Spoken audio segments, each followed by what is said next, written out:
Hey guys, update tayo. Happiest birthday Kemcho.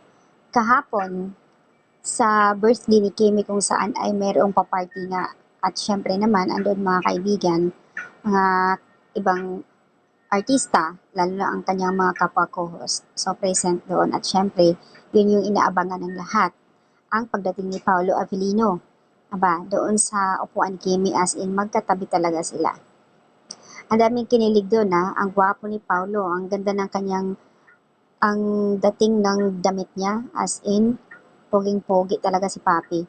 At syempre naman, yung photographer at yung mga katabi doon, no, kinikilig sa kanilang dalawa. At ayon pa sa iba, doon sa ibang mga netizens na nandoon. At syempre, yung pag-blow ni Kimi ng cake, may isang slice na cake doon, something kaharap ni Kimi. So, ayan, nasubuan daw si Kimi. Hindi lang nakuna ng video talaga. Pabilisan. Ang sweet naman. So, ayan. At syempre naman, hindi inakapost kung ano yung regalo ni Papi kay Kimi. Secret yun nila. Privacy yun. Ang mahalaga, nakita natin na magkatabi ang dalawa doon sa party celebration ni Kimcho. Wow. So, ayan ang sinasabi natin guys, na hindi na kailangan na i-explain sa inyo kung mayroon silang relasyon kasi nakikita naman natin kung ano yung support nila sa bawat isa.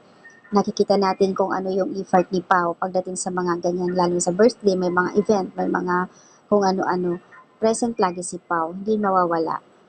At hindi naman kailangan sabihin ni Pao na mahal niya si Kimi in public. Siyempre, ika nga sabi ni Pao noon, what you see is what you get. Kung ano yung nakikita niyo, pag caring niya kay Kimi, yun na yun. Ang mahalaga ay nakita natin yung effort ni Pau kay Kimi. So, that's an update guys. Nakakakilig. As in, kilig talaga. Magkatabi pa ang dalawa sa upuan. May pagsubo pa daw itong si Pau ng cake kay Kimi. Hindi lang nakuna ng video. Yung cake na yun, yung naka-slice na nakalagay sa plato na ni Kim. Ay, grabe.